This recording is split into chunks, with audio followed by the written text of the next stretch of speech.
This morning we are certainly appreciative of your music. It's always good to hear you sing. For a moment I thought we were going to have a duet, but I just realized Roy was just escorting you to the podium. It's good to have the prodigal daughter back home. That is Sister Blake, in case you're wondering. Glad that you're here with us today. And I want to thank Sister Elaine Middlebrooks for the fine job she's doing with her grandchildren. Amen.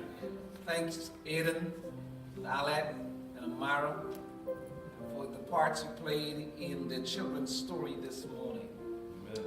Certainly appreciate that, the effort that goes into making our children what they ought to be.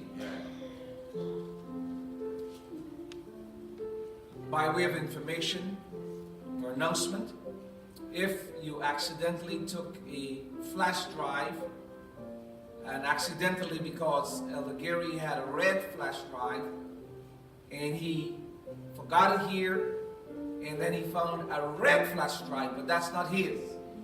So someone who probably had a red flash drive took his by accident. Just check your sister along, you can check your flash drive to see if yours is red. I was told this morning, can I have a little more this microphone? Sister Cookie, Sharon Long, that you eulogized on a funeralized a sister this week. Am I correct with that? Is that correct information? Well, first of all, on behalf of the church, please accept our condolences. And I trust that God will continue to be with the family, even as you deal with this subject of death and loss. Again, I want to welcome everybody. I see this young lady sitting next to Sister Karen. I've seen you before. We just want to know we welcome you to our church. Appreciate you coming to worship with us. Amen. Elder Rita, today is Communion Sabbath, so I only have 2 points, not 3.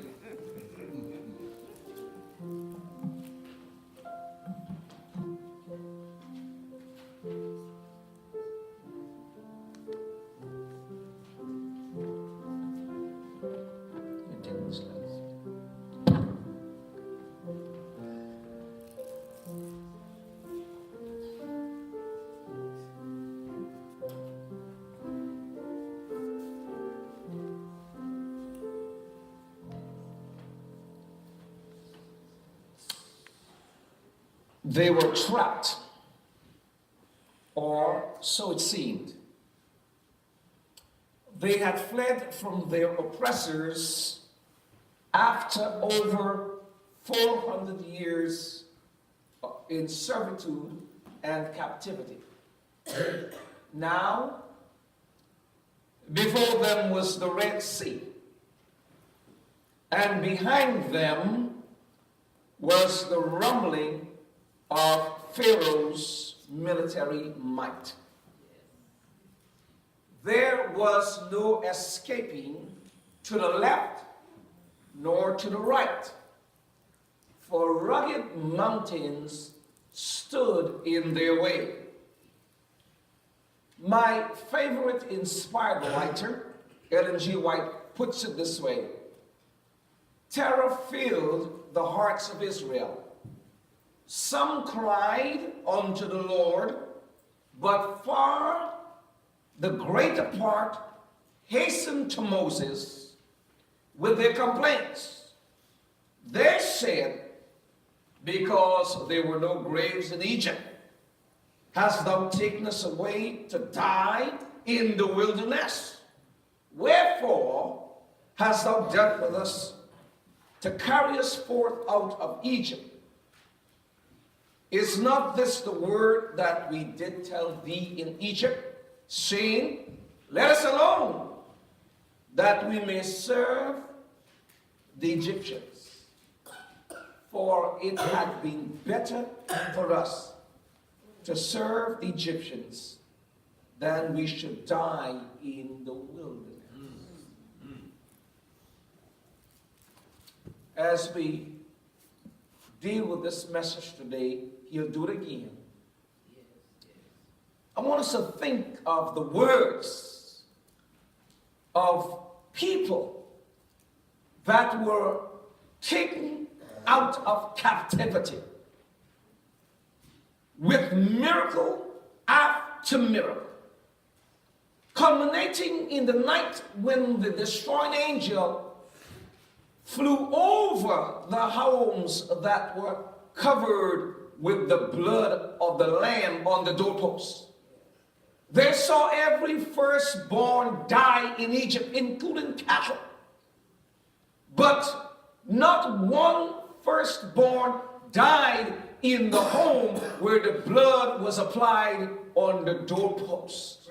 And yet, at the first sight of trouble, they rushed to Moses.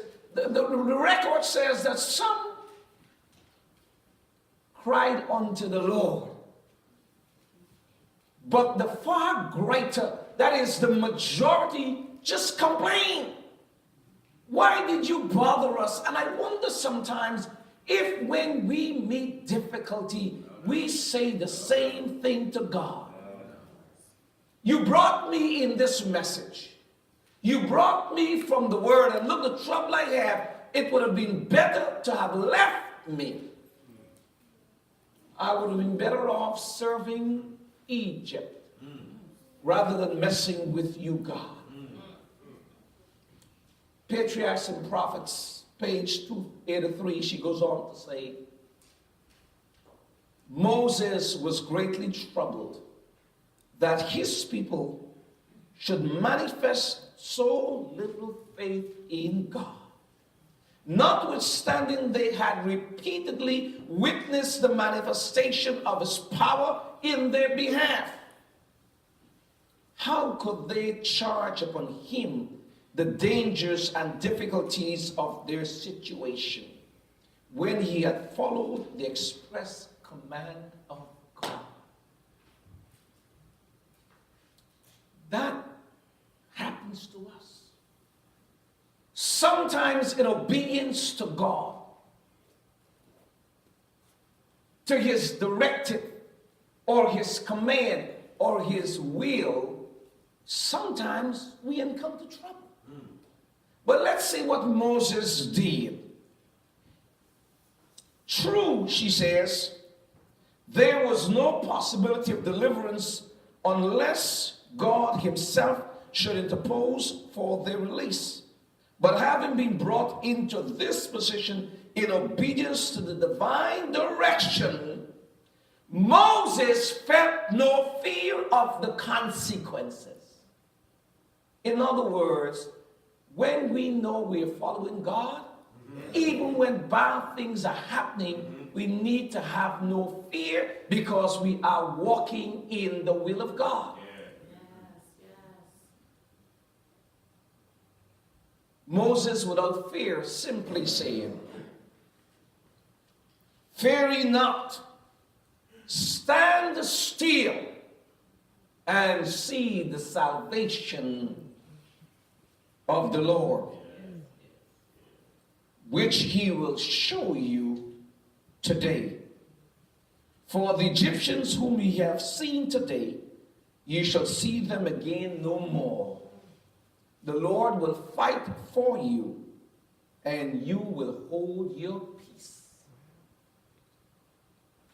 She goes on to say, it was not an easy thing to hold the host of Israel in waiting before the Lord. Lacking discipline and self-control, they became violent and unreasonable. Hello, somebody. Sometimes we are violent, not with our words, but with our thoughts. Even with the way we look at people violently. They expected speedily to fall into the hands of their oppressors, and their wailings and lamentations were loud and deep. It seemed as if they had forgotten God's presence in the pillar of cloud and the pillar of fire.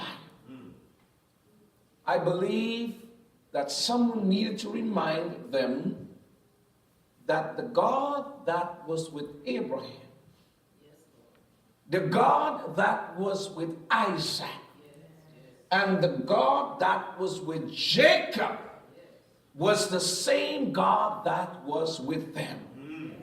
Someone needed to remind them, he'll do it again. He'll do it again. I want you to read with me Joshua chapter 3. In the early morning, I want you to read with me. Can you see the screen? In the early morning, Joshua and all the Israelites set out from Shittim and went to the Jordan, where they camped before crossing over. And 3 days the officers went throughout the camp, giving orders to the people.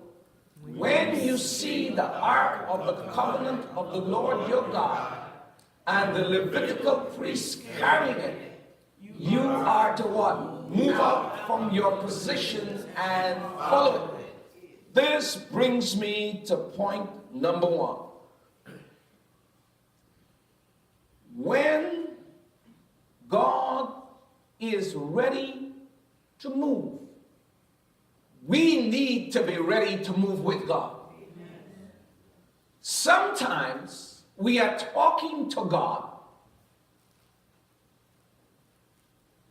but we have a timetable, Elder Gary, and in our experience, we sometimes behave as if God, the Creator, Jehovah, the Redeemer, we behave as if, Sister Reeves, he is to fit in our timetable as opposed to us fitting in his timetable. We need to be ready when God is ready. When Micah was a child, she didn't like to go to bed at the required time. So I made a deal with her. By the way, if you have children, you may recognize they live in the same home, same parents, but they can be night and day. Tula was just a pliant, peaceful, she just did everything you told her. Mika was just the opposite. She didn't like to go to bed on time, so I made a deal with her. I said, Mika, you can stay up as long as you like. But in the morning, you have to be ready for school on time. She said, yes, Daddy. The very first morning when I woke her up with the alarm clock, she said, Daddy, can I have 10 more minutes? I said, no. That was a very miserable day for her at school. She had problems because she went to bed too late. Fortunately, she learned her lesson that the next night she went to bed at the required time. Sometimes we want to say, God, give me 10 minutes more. And God is saying, no, I know you. I know what I'm prescribing for you. Be ready when I am ready. The instruction was, when you see the ark of the covenant of the Lord your God and the Levitical priest carrying it, you are to what? Move out from your positions and follow it. In other words, God is saying, don't be stuck in your position. Moving from where we are can be difficult, particularly if we've been practicing this all our lives.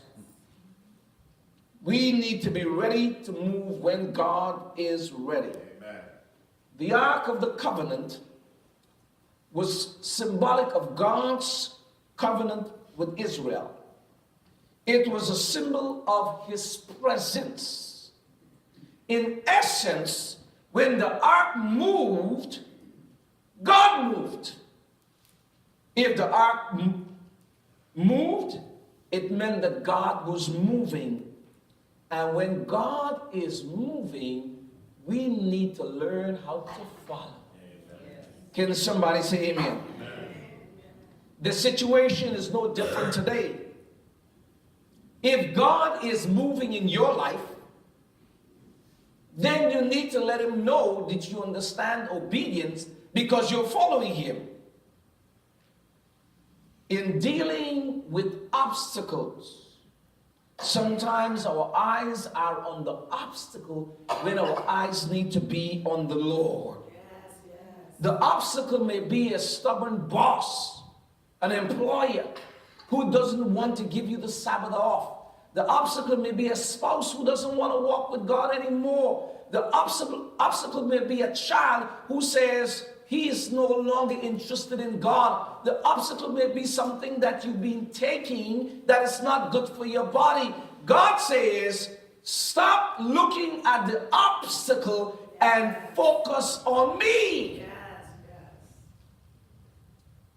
God is speaking to us. Read what it says. Then you will know which way to go, since you have never been this way before. But keep a distance of about 2,000 cubits between you and the ark. Do not go near it. Joshua told the people, consecrate yourselves, for tomorrow the Lord will do amazing things among you. All right, did you see it? Point number 2. Point number 2, God has to be going first. Let God go first. The reason Israel had to keep a distance between the ark and themselves is so they do not lose sight. You had about 2 million people moving, so that they do not lose sight of God where he was. It was a large multitude, and God had to lead them. By giving a distance between the ark and those following, the ark could be easily seen by the people. Very often,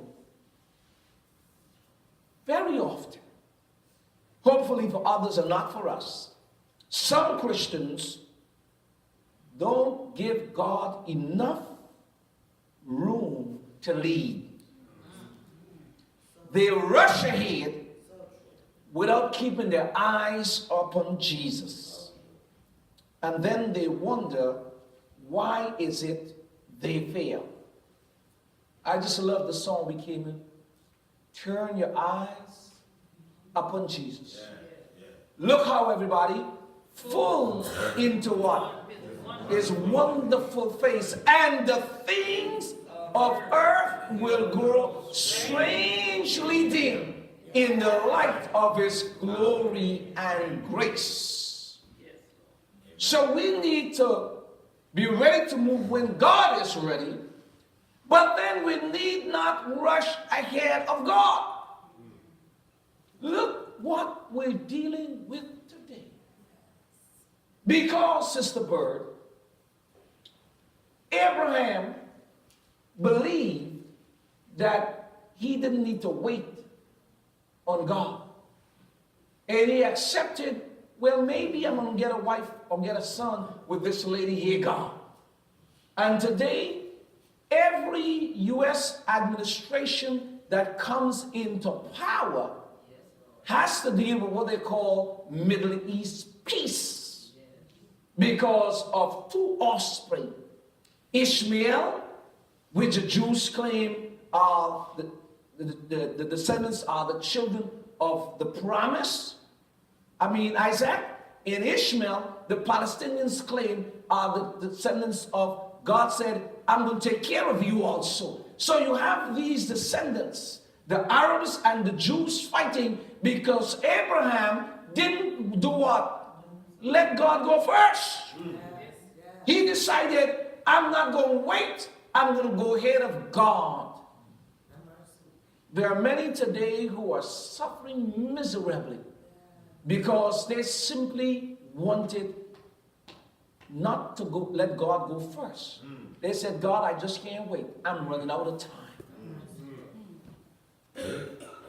Let's see what God does. Let's read together. Joshua said to the priests, take up the ark of the covenant and pass on ahead of the people. So they took it up and went ahead of them. And the Lord said to Joshua, today I will begin to exalt you in the eyes of all Israel, so they may know that I am with you as I was with Moses. Tell the priests who carry the ark of the covenant, when you reach the edge of the Jordan's waters, go and stand in the river. That takes faith.